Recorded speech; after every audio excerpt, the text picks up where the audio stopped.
Good afternoon and welcome to Breakthrough Today and TGIF. Thank goodness it's Friday. I'm your host, Elisa Karras, and our program is sponsored by Blend Mediation. As you know, each guest is a surprise, but always a person who's changing paradigms in their industries or communities for the lives of those around them for the better. And each episode is designed to enrich your life as well. Sit back, relax, and enjoy today's episode of Breakthrough Today while we bring you Abby King, also known as Divorce Coach Philly. Welcome, Abby. Hi, thanks for having me. So glad to have you. So how did you become Divorce Coach Philly and what is that about? I was divorced, single mom of two, and I was a freelance writer, and most of my published articles on divorce got a huge response, and people started reaching out to me asking advice, emailing, over social media, and it was really overwhelming. And I started doing some research for a new article, and I came across divorce coaching. And at that point, I was then remarried, and my husband said, why don't you look into this and maybe, be trained and offer actual, valid advice and, have the training behind you. And I kind of rolled my eyes and I looked into it, and it was not a joke. It was a real thing. I was certified. I took the classes, and 6 months later I was certified and hung up my shingle, and slowly but surely I've gained clients. It's been 4 years. And last year I did some mediation training. That was something that clients were coming to me for also. So I did some training so I can offer mediation services as well. Nice. So the job really kind of found you. It completely found me. Yeah, that's always the best way for it Unexpected, to happen. very unexpected. Yeah, but you enjoy it now. I love it. I love helping people. I've been there. I know what it's like. And through my own personal experience and my training, and now, 4 years in, hearing all of my clients' stories and all of the experience, coaching them, listening to them, it just, I feel like every single conversation, I just get better and better. Yeah, that's great. So do you do mediation for the same clients you coach? You don't do that, right?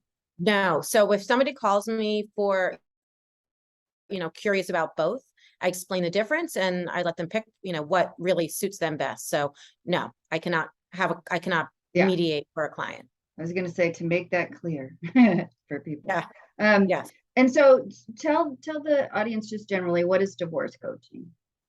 So divorce coaching for myself, it's really specific and personal. So I know that a lot of coaches are very prescriptive. They have a lot of worksheets and books and plans of attack, A, B, C, D. I really tailor my services to the client. So I have some clients that need a cheerleader, hand holding, and someone to keep them on track. I have some clients that really need to dive deep into parenting plans and custody plans. That I do a lot of that. I have clients that want to figure out, can I afford to stay in the home? Should I afford to stay in the home? The big decisions regarding divorce. And then I have a lot of clients throughout the should I, shouldn't I am going to get divorced, the process, and post-divorce, dealing with co-parenting with various kinds of exes. And even when you're co-parenting with a good ex, it's still challenging. So I really tailor what I do depending on the client and their top priorities and what they need. Right. And I know some coaches are really hands-on and others are more, at a distance to be tapped into when you need them. Are you available to them, like not 24/7, but I'm available in between sessions. Clients can call or text. Perfect. Anytime that they need. And, if we're on a phone call that's 45 minutes, that's, getting close to a session. But for quick check-ins and touch base and can you answer this quick question and what's your thought on this one issue? Yeah, I'm really available for my clients. And where are your clients located? Are they just in Philadelphia or? Philadelphia, New Jersey, New York. I've had consults in California, Florida. Before the pandemic, I was doing phone calls for not even out of state, out of city clients. And now, everything is virtual. So it's really, I mean, my reach is mostly the Northeast, but I do have some West Coast clients. Awesome. Awesome. So we've talked about, or we kind of threw back and forth some good ideas for topics today, and you wrote down one that I think is great. So let's talk about infidelity, which happens a lot, right? In a lot of marriages. And you say why cheating can be a gift. Can you cover that topic? Because that's certainly not intuitive. I know. So obviously, and it's tongue in cheek when I'm saying that, but for a lot of people, when you get married, and depending on the age that you're getting married, I think it's more if you're 20s and maybe early 30s and you're getting married and you have a very idealized view of what that's going to be. A lot of women specifically have in the back of their minds, cheating would be across the line. That would be my line. If he ever cheated, then I would leave. Then I would this, then I would that. And I'm not here to say whether that's a good idea or not a good idea. But what I can say is that cheating, infidelity is so painful and it's such a poor choice. I mean, I wish nobody cheated. It's selfish, it's cowardly, it's a really poor choice. But having said that, there are a lot more painful things or equally painful that can go on in a marriage that don't have to deal with infidelity. Emotional abuse and gaslighting and narcissism and just toxic relationships. And really even just being a really bad match, two people being really good people, but a horrible match, or they grow apart. And so you're never going to leave.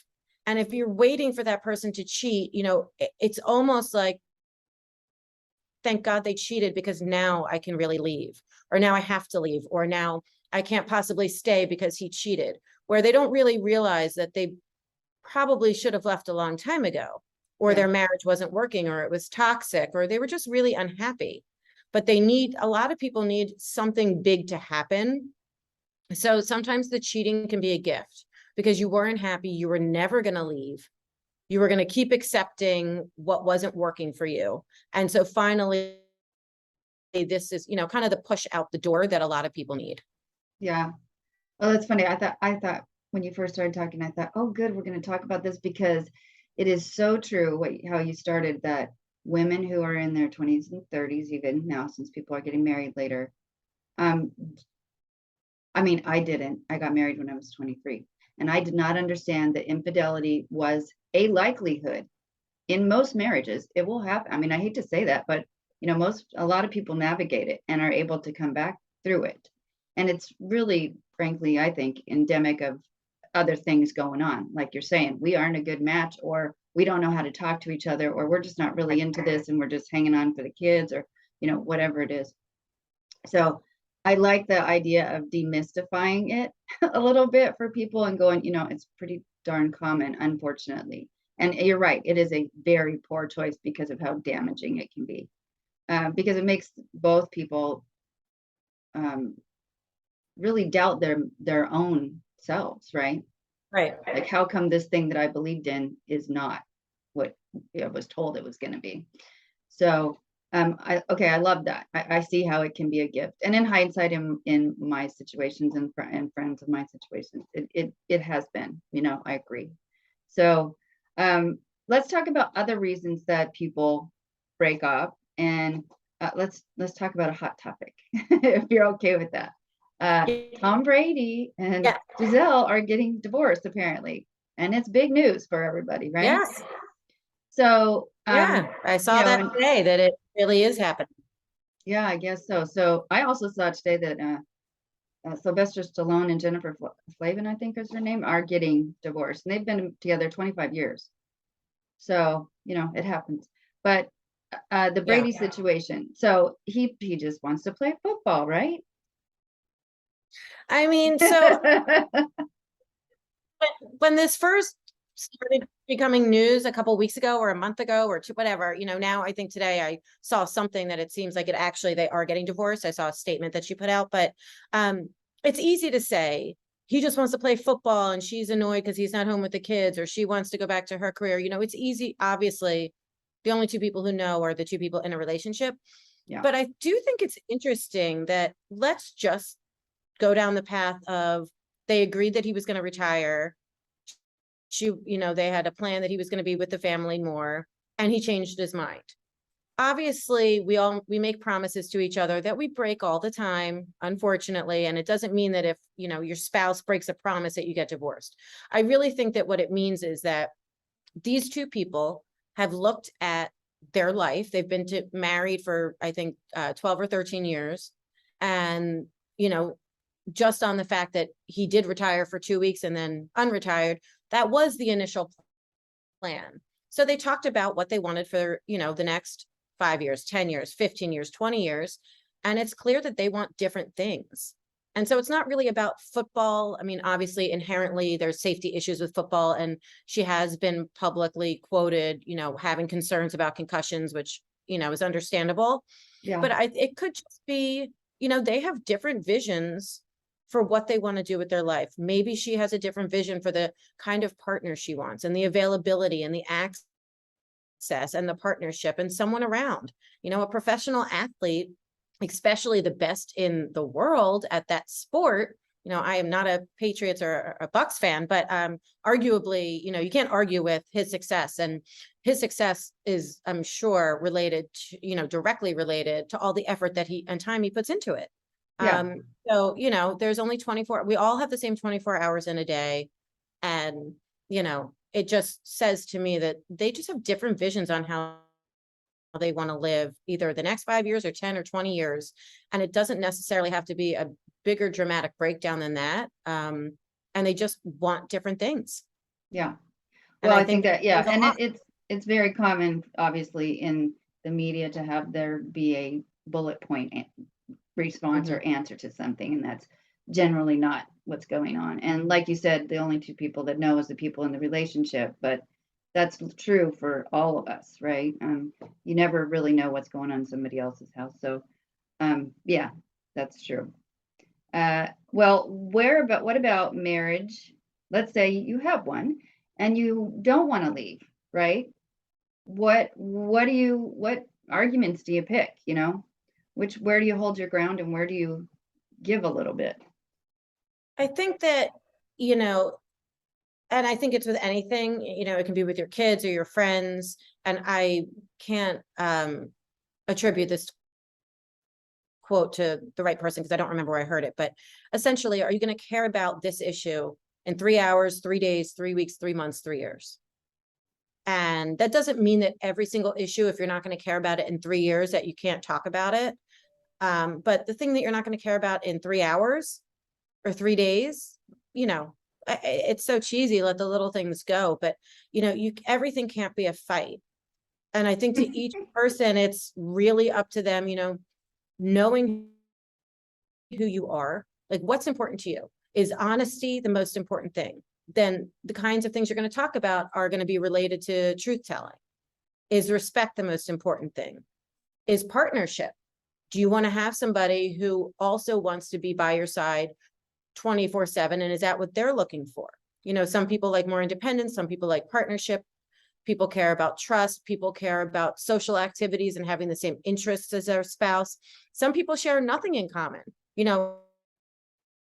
of their extracurricular activities. So I think that you really have to know yourself. Again, it's hard when you're young. Know yourself and know what's important, and know that if there's a list of 10 things from respect, attraction, love, time together, honesty, laughing, what is really most important? You're not going to get every single thing. You may have a partner that really makes you laugh and you can really, really trust them, but they want their independence. They don't want to be with you every single night of the week. They want you to go out with your friends, or they want to go out with their friends. So, Okay. I think you have to know what's really important to you and be honest with yourself. Yeah. And then those are the kinds of, arguments or fights that you really engage in, are the things that really threaten the things that are important to you. And the other things, try to really just, swallow it, let it go, be annoyed for 10 minutes if you want to be, but, then pick up the clothes and Yeah, and move on. so I have 2 points there. One is that I found in my life that it's really great if you have the kind of relationship where you can have an argument while you're laughing at the same time. You know what I mean? Like those are the best kind of arguments because you can make your point without being completely offensive and the other person doesn't have to get all their feelings ripped apart, you know? So, I mean, how you argue is, I think, as important as what you're arguing Yes, about, right? And whether you're absolutely. making personal attacks or not. But I will say that at 22, I mean, 23, I got married at 23, the first time. And I would get so annoyed because my ex-husband would not take out the garbage, or he'd tell me he took out the garbage, but then I'd drive home because I'd come home before him and it wasn't done. And I just remember getting so irritated about that. And now, flash forward 30 years, I'm like, that was so stupid to be upset about that, right? And that's just one example, but those little things can gnaw on you when you're in a relationship, And so I think you make an excellent point about choosing your battles. I also want to take this opportunity to say that at Blend Mediation, we are actually doing premarital mediation, right? Relationship mediation. So that kind of gets you to set up a good foundation for here's how we're going to argue. Here are the things we care about together and apart, right? And give you a plan, basically, so everybody can say, yes, we're on the same page, right? Or we're not on the same page, but we can get on the same page and then go forward. So I think, That's really great. yeah, I like me. That's my favorite kind, actually, because you try to set people up for success, right? And say, you don't know this now, And but I really think, yeah, yeah, well, when you said, knowing how you fight and if you are offering these services beforehand, so people are talking about how they're going to handle things, one thing that I've really learned is I've gotten, in my second marriage, deep into my 40s now, how you fight is so important. And of course, obviously the name calling, all of that should be off the table. But yeah, what people don't really think about is there are, different styles of fighting in terms of, sometimes, like, for instance, I like to handle things right away. It will fester and fester, and I cannot compartmentalize, and I cannot focus on whatever else is in front of me. If there, again, not a minor issue like the trash, but if there's an issue, yeah, I have a hard time focusing on anything else until we address it. And my husband, I'm sure he won't mind me, hope he won't mind me saying, he prefers to take his time. He likes to sit on it, think about it for a little bit. And if the issue comes up on a Monday, I want to talk about it Monday night. Ideally, he probably wants to talk about it a week or 2 weeks later. He likes to really think about things, be very, calm, yeah, and no, he just wants his time. And, there have been times in our relationship where he's waited a month to bring something up. And that's where we had to, kind of come to a compromise and negotiate. And I said, okay, I understand you don't want to talk about something minute one like I do, but a month later is not going to work for me. yeah, So we need to have some kind of, understanding that if there's something important, you can have a little bit of time, yeah, but not that much time. And, because I want to address it more timely. And I think that, it took several of these, we've been together for almost 10 years. It took several, kind of disagreements to realize that about ourselves, that in the moment is not good for him. yeah, And 2 weeks later is not good for me. So, I think that you need to sort that out. And again, it's knowing yourself. And maybe it takes a couple of arguments to realize that about yourself. And then, come to a compromise, something that makes you both feel better yeah. about it. So then, going forward. Yeah, I totally agree. It's know yourself, which actually, frankly, takes an entire lifetime to know yourself. So if you're not getting it right away, don't feel bad, right? It's a Yep. process. And also know the other person. I mean, sometimes I have, it's not just even actually marriage relationships, but with other people I have to interact with. Some of them need more time than I do. Some of them want to handle stuff right away, or it's overwhelming for me. And I have to say, hold up, I need a little time, right? I'm not ready to deal with this right now, whatever. And it's just being able to have the communication skills to articulate, I can do this or I cannot do this right now. And then once you get some distance from that particular argument, set some boundaries up around how you're going to handle issues like that in the future. Because then you can hold each other accountable, right? Yep. Like you can say, hey, you said it wouldn't be a month, right? So it's 2 weeks. Let's do this now, right? And then hopefully you get it resolved. Yeah. So I'm a Yeah. real advocate for mediation throughout life, but when you get to those conflicts that you can't handle on your own, if you find yourself having the same argument over and over again, maybe consider mediation because you're not getting to the root of the problem. And Right. or just for saying we need to go to the mediator because you're not being accountable to the agreements we made. Let's go talk to somebody, right? So yeah, I love that. Right. Okay, here's the big topic. Co-parenting. Ugh. Right? I know everybody goes, oh, Yeah. there's so many moving parts, right? Co-parenting with with a good co-parent. How does that go? What are things to look for? What things to know going in that you're going to need to be ready to do besides compromise a lot?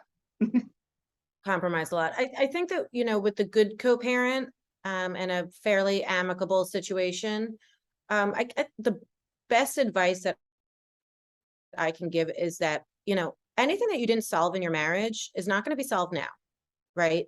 If you or they couldn't or wouldn't, they're not, or you are, it's not going to happen now that there is no incentive. You're not living together anymore. You're not in the same house. You're not in the same bed.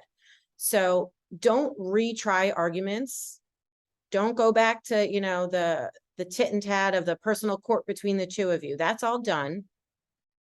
You know who they are. You were with them in a long-term relationship. You have children together.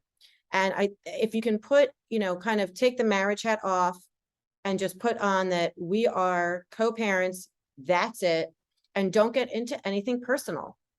And I think it can be a little bit tricky when it is a good situation, which is great. I mean, obviously, but I think it can be a little tricky when the people, the two co-parents are friendly or friends or still have friends in the same friend group and go to events, which is so nice, or they go to, games together or pizza with the kids. Like all of those things are wonderful, but it can lend to a little bit of seeping into a personal relationship that Yeah. really isn't appropriate. If you're with your ex at a social function because you still have some of the same friends or you're in some of the same, social circles or events and charities or whatnot, you still have to treat them as a co-parent. You don't fix their tie. You don't make a comment about their hair. You don't make a little joke about what they're eating. All these things that you did when you were married, or that, maybe it still bugs you that your ex's shirt is always unbuttoned the wrong or buttoned the wrong way, okay, but they're not your husband anymore. You don't go fix his shirt. You don't, obviously, be kind if somebody has something in their teeth or their hair, but it can be a little tricky for amicable, good co-parents, that a little bit of personalization kind of bleeds through the boundaries. So, it sounds like a silly thing to be careful of, but, I think that having, firm boundaries is still important, even if you're super friendly. It's not great for the kids to potentially see you guys kind of bantering back and forth. They might not understand what that means. It might not be great for one party in this former couple. Maybe they're getting confused. So, I think that's like the main thing for good co-parents is enjoy a nice relationship, but really remember that you're co-parents now. You're not in a relationship, and Yeah. boundaries. Yeah, you said the magic word boundaries, which frankly, in my opinion, applies to your entire life as an individual as well. People who have I better agree. boundaries inside of relationships can get along better because they understand where the guardrails are, right? Yep. So yeah, those are great examples. Okay, so what if you have a toxic co-parent? And let's define toxic. Just that can be anything from just really disagreeable to downright dangerous, right? So Yeah. So anybody from just a kind of jerk, ex, yeah, or which argumentative. everybody thinks their ex is a jerk when they first get divorced, Yeah. right? Yeah. But an argumentative, and we're talking once you're past all of the, in the height of the divorce process, is not the time to judge how you or your ex is going to act going forward. Ideally, everybody would act in a level that would make themselves proud, but that doesn't always happen. So I'm saying once all the dust has settled, an argumentative ex, emotionally abusive, narcissistic, anywhere on this spectrum from just kind of disagreeable to completely narcissistic. And boundaries is, as you said, always important in every relationship. Really with toxic or the bad ex, non-engagement. You do not engage in anything that is absolutely not necessary. So I don't care if they say, isn't it nice outside today? Or isn't it hot? You do not answer that text. You do not engage in anything that is absolutely not necessary for your children's schedule, well-being, health, medical, education. And it's really hard. You're talking at the far end of the extreme, the narcissistic sort of danger. No, I'm saying even with the argumentative ex. Okay. I'm saying for everybody on that spectrum, do not engage. Of course, the level of disengagement depends on how toxic the ex is, but you don't need to engage even with the argument, even with your potentially could be friendly, but is always argumentative and is not toxic, but he's just kind of a jerk. Don't engage. Nothing personal, really nothing that, except for whatever is relevant to the kids. And if they bait you into an argument, you don't have to defend yourself to your ex. If there's really some major issue or disagreement or, something, keep records. I'm not saying that you shouldn't present facts when they're warranted, but if your ex is just baiting you because they're bored or pissed off or something else has gone wrong in their day and they're taking it out on you, or if you're dealing with a very toxic ex, you don't have to defend yourself. It doesn't matter what they think of you. And for the 20 minutes that you're going to go back and forth on text or that long email that you're going to send, just don't. It doesn't matter. You have to get to a place where you can truly not care what they think about you. And that just means not defending yourself anymore and engaging in useless arguments. And if there's a real issue, that's when you address it with them. That's where, you keep notes. I tell all of my clients to keep notes, to keep records of everything. Try not to text, try to email so you can have it and you can file it and you can save it. If you are texting, take screenshots, make sure you're backing up your, electronic devices. So it's not just somewhere if you lose your phone and you lose it. And, when it's warranted, you really engage in the facts if it's important. But if they're just slamming you or telling you that you're selfish and you're a terrible parent because you went to a movie with the kids at 8 o'clock at night and they should have been in bed at 7:30 and, all of that kind of nonsense, you just don't engage. And it's really hard. And I fall prey to it sometimes myself. Yeah. So you know that I practiced family law for a long time. And one of the things that I encourage my clients, don't take the bait especially when you're in the middle of divorce proceedings, right? Do not take the bait. Don't go down the road with this person because it's just, and don't talk about it in front of your children, which is a mixed bag, right? And then I found out how difficult that really is. I mean, it is super difficult when you've just had a negative encounter with the other party and your kids are like right there, to not talk about anything, right, that will negatively affect them. It is so I wish all the best to all the parents going through that because it is a super hard thing. And like you said, nobody's perfect at it. But it is so critically important. I think if the kids are witnessing, like if they're in front of an argument, you can't help that. Then I think that you should, to age appropriately. It can even be as simple as when, if you have your 2 kids and they witness you and your ex in an argument and then the parties leave and you're back in the car with your 2 kids, you can just say, I'm really sorry. I apologize. I know that is awkward and uncomfortable for you guys. We'll try to do better. And I'm sorry you had to hear that. I think it's appropriate to acknowledge it. I wouldn't let it just go unsaid because then the kids are they're going to feel icky about it anyway. So I I think it's great to address it. I think it's really great for parents to apologize whenever necessary to their kids. Yeah. Um, I was thinking so, more along the lines of, oh, I really hate your dad or your mom or whatever part of your is so mean and that oh, kind of stuff. That's more what I was referring to. But yeah, I totally agree with you. If there's a kids know, I mean, they know, even if it's happening on the phone, that there's something going on, right? So to try and hide it, I don't think is healthy. But to have healthy sort of neutralized conversations around this is this is our problem together, me and the other parent, right?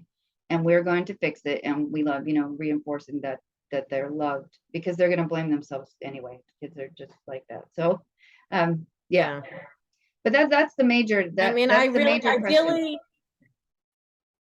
yeah, I mean, Yeah. ideally, you never will, like, don't mention if you can't be neutral or nice, there's no reason you ever need to mention your ex to your kids. And if you can't remain neutral and nice, just don't talk about him. Yeah, I agree. But it is easier said than done, right? Sometimes. Yeah. Yeah. Well, I appreciate all this information. Let's see. How can people get in touch with you? My website is Divorce Coach Philly, PHILLY.com, all one word. And I'm on Instagram at Divorce Coach Philly. And they can reach out to me. My contact information is on Instagram and it's on my website. And I offer complimentary consults. So they can just email me, through the website and we'll have a phone call, and most of the time I think I can help. And there are some times where I realize, it's not a right fit for a client, and I'll let them know that too. I don't want to waste anybody's time. Right. Right. So, and I know that you happen to be particularly prolific on Instagram, right? And how I, does that work? I, I want some social media advice. I need social media advice. I don't know what I'm doing. I don't do videos. I don't do TikToks, but I try to just, I depends on literally how I'm feeling that morning. I keep a log on my phone of thoughts that I have, and they pop into my head, and some are funny, some are sassy, some are heartfelt, some are earnest, some is good advice, and some is kind of, 4-letter words. So it really depends on how I'm feeling that day. And then I just throw it up on Instagram. I wish I was more prolific. I just really am not It's a lot of not work. versed in TikTok and the videos, and I'm not videos. Yeah, So it's a lot of work to keep up with social media. There's so many outlets nowadays. I Um, know. So slowly but surely I'm growing. So yeah. so if I'm a client and I want to get either I could get advice before I consider divorce, when I'm just considering divorce, or when I'm in getting ready to do divorce, Any or in the any middle. literally any part of it. And it doesn't even have to be divorce. I I've had several clients in the LGBT world that were not legally married, but they're Yeah. still dissolving their relationship and having to work out. So it doesn't have to be an actual legal divorce. I have had clients in their 20s who are unsure, and I've had them, I'm not sure. And they decide to give it another chance. And then others, they decide to go forward. And I coach clients, couples as well. So I have worked with couples as well, if that's, works for them. I've done Hmm. that dividing up assets. I've done a parenting plan. It's a little different than mediation. As you know, you can't give advice in mediation, but as a coach, I can. So it depends what the clients want. But yeah, anywhere along the spectrum, I can have somebody call me that's been divorced for 7 years, and now their ex is getting married again. And they're having some issues about that concerning their Yeah. kids, or, so and there can be clients that I have that have grown kids, and the grown kids are getting married, and what do I do? The ex isn't paying, but I'm paying. And I always say that divorce with kids, I think I posted this in the past week or two, that divorce with kids is a lifestyle. So Yeah. you're stuck with your ex, and as time goes on and as the kids become adults, it's less and less. You're not going to, the dentist anymore and baseball games, but there's marriages, there's grandkids, there's, it goes on. And hopefully, your children will have both of their parents involved in their lives. And so you're still kind of stuck with your ex. So anywhere along the line of I'm thinking that I might want to get divorced, and I haven't told any friends or family or my spouse. And I don't know what to do. I have kids, I just had my first grandkid, and my ex-son-in-law is being a jerk. So, Yeah. it's all along the spectrum. Somebody can call, and like I said, if I can't help somebody or it's not a right fit, I will let them know. So, Yeah, that's great. Okay, well, and I should also add that Abby is also on our Blend Mediation network of divorce coaches. So if you can't find her anywhere else, you can go to blendmediation.com and look for her under coaches. And all the contact information is there as well. Thank you for great. taking the time with me today. I enjoyed this. Thank you. Me too. I love chatting. I can chat and chat and chat. So thanks so much for having me. Yeah, you're welcome. All right. Well, good luck to you in the future, and we will keep in touch for sure. I'll send you some social media ideas via email. All right. Take care, Abby, Okay. and have a Have a great good rest of your weekend. day. Okay. Bye-bye. Okay. Bye.